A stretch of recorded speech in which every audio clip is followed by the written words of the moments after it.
छत्रपती शिवाजी महाराजांचा सुवर्णकाळ आणि आजचा महाराष्ट्र महाराष्ट्र म्हणजे काय? महाराष्ट्र म्हणजे जिजा उंच्या गळ्यातील माळ म्हणजे महाराष्ट्र, सईचं कुकवानं भरलेलं कपाळ म्हणजे महाराष्ट्र, जगत गुरु तुकोबरायांच्या भजनातील टाळ म्हणजे महाराष्ट्र, कायम आठवणीतला भाळ म्हणजे महाराष्ट्र, कर्तृत्वाच्या सरीनं हिरवागार झालेला रानमाळ म्हणजे महाराष्ट्र, आणि तुमचा आमचा प्राण म्हणजे महाराष्ट्र, आणि तुमचा आमचा प्राण म्हणजे महाराष्ट्र. खरं तर आज महाराष्ट्राची काय परिस्थिती आहे? सगळे टायरवाले केरळचे, बांधकामवाले युपीचे, गवंडवाले बिहारचे, सुतारवाले राजस्थानचे, हॉटेल सगळी दक्षिणातांकडे. साहेब, ही पोरं इथं काम करतात, या महाराष्ट्रात येऊन काम करतात, याचं मला मुळीच वाईट वाटत नाही. पण आमच्या महाराष्ट्रातली पोरं कॉलेजच्या कट्ट्यावर बसायचं, पिचकाऱ्या मारायच्या, नाहीतर कुठल्या तरी भाईच्या मागे जाय की म्हणून फिरायचं. याच्या पलीकडे काय करतात का नाहीत? अहो, त्यांना सांगा, आपण या महाराष्ट्राच्या मातीमध्ये जन्माला आलोय. या महाराष्ट्राच्या मातीचा इतिहास कुठल्या ऐऱ्या घेरानं किंवा लुंग्या सुंग्यानं लिहिलेला नाही. या महाराष्ट्राच्या मातीचा इतिहास लिहिलाय शायरांच्या डाफांनी, घोड्याच्या टापांनी, ढगाच्या गडगडाटानं, डोंगराच्या हिरव्या पिवळ्या शालीनं, सह्याद्रीच्या नालीनं,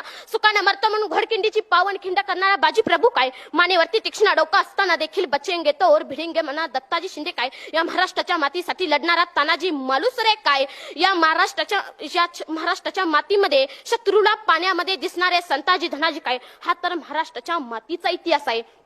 तुमच्या तरुण पिढ्यांना तुम्ही समजावून सांगा. आपण असं नाण्याबरा आणि तुकोबरायांनी सगळ्या महाराष्ट्राला सांगितलं चालायचं कसं, बोलायचं कसं, वागायचं कसं, पण आजच्या जन्माला आलेल्या पोराला सांगावं लागतं की बाबा रे, या महाराष्ट्राच्या मातीसाठी या शिवरायांनी आपला प्राण अर्पण केलाय. आता तुला जीव द्यायची गरज नाही. या मावळ्यांनी या मातीसाठी आपला रक्ताचा अभिषेक घातलाय. तुला आता रक्त सांडायची गरज नाही.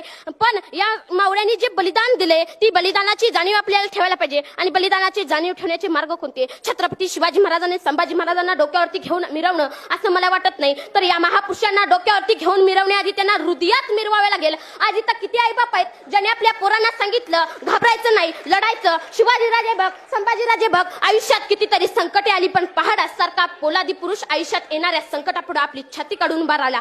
किती आईवडिलांनी आपल्या मुलांना संभाजी महाराजांचा इतिहास सांगितला, किती आईवडिलांनी आपल्या मुलांना छत्रपती शाहू महाराजांचा इतिहास सांगितला.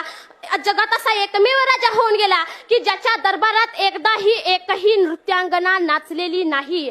हा जगातला एकमेव राजा आहे. आमच्या छत्रपती शिवाजी महाराजांनी आम्हाला सांगितलं की प्रत्येक स्त्री ही माझ्या मराठ्यांच्या घरातली देवता आहे. आणि छत्रपती शिवाजी महाराजांच्या आऊसाहेबांनी म्हणजे आमच्या मासाहेब जिजाऊंनी आम्हाला सांगितलं की प्रत्येक स्त्री ही मराठ्यांच्या या स्वराज्यातल्या घरातल्या माझ्या मायमाऊली सारखी आहे. तिला माझ्या या स्वराज्यामध्ये आदराचं स्थान आहे. पण त्याच महाराष्ट्रातल्या मराठी मावळ्यांनी